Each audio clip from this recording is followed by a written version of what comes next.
Hi friends. ఇవాళ గురువారం గదా! నేను బాబా టెంపుల్‌కెళ్తూ ఈ గుడిని మీకు అందరికీ కూడా పరిచయం చేద్దామని ఈ వీడియో అయితే తీస్తున్నాను.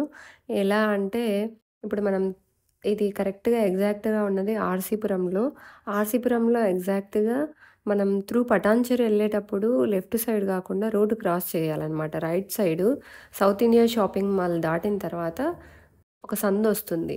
ఆ సందుకి ఎంట్రన్స్‌లో ముందైతే ఉండేది బాబా టెంపుల్ అని కనిపిచ్చేది. ఇప్పుడైతే క్లియర్‌గా అయితే కనపడదు.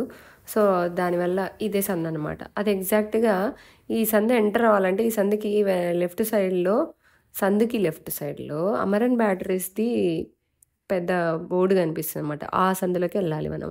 ఈ సందులోకి ఎంటర్ అయ్యామనుకోండి డెడ్ ఎండ్‌లో అంటే ఇలా ఎదురుగా గేట్ కనిపిస్తుంది గదా మీకు. ఈ గేట్ నుంచి ఎంటర్ అవ్వాలనమాట. ఈ టెంపుల్‌కి ఇంకొక వైపు నుంచి కూడా ఎంట్రన్స్ ఉందండి. ఎళ్ళొచ్చు అటు గూడా. మేమైతే ఇక్కడి నుంచి దగ్గరవుతుంది కాబట్టి ఇటు వెళ్ళాము. ఓకేనా? ఇక్కడ ఎంటర్ అవ్వగానే శివుడు, నాగులు, అలాగే బాబా మందిరము, అలాగే పక్కనే పంచముఖ ఆంజనేయ స్వామి మందిరము, అలాగే సంతోషి మాత నవగ్రహాలు ఇవన్నీ కూడా ఉన్నాయన్నమాట. చాలా అంటే చాలా ప్రశాంతంగా ఉంటుంది ఈ టెంపులు. ఇక్కడ మా ఫ్రెండ్, నేను వచ్చాము. మా ఫ్రెండేమో నోము చేస్తుంది. సంక్రాంతికి నోము చేస్తారు కదా ఇక్కడ. సో, పసుపు ముద్ద నోమనమాట. చాలా రకాలుండాయండి నోములల్లో. తను చేస్తున్నది పసుపు ముద్ద నోమనమాట.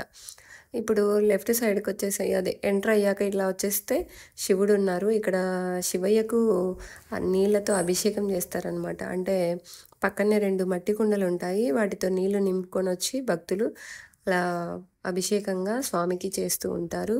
అలాగే రైట్ సైడ్ అయితే పంచముఖ ఆంజనేయ స్వామి, అలాగే సంతోషి మాత, అలాగే నవగ్రహాలుంటాయి. పైనకెళ్ళామంటే బాబాని గూడా దర్శించుకోవచ్చనమాట మనము.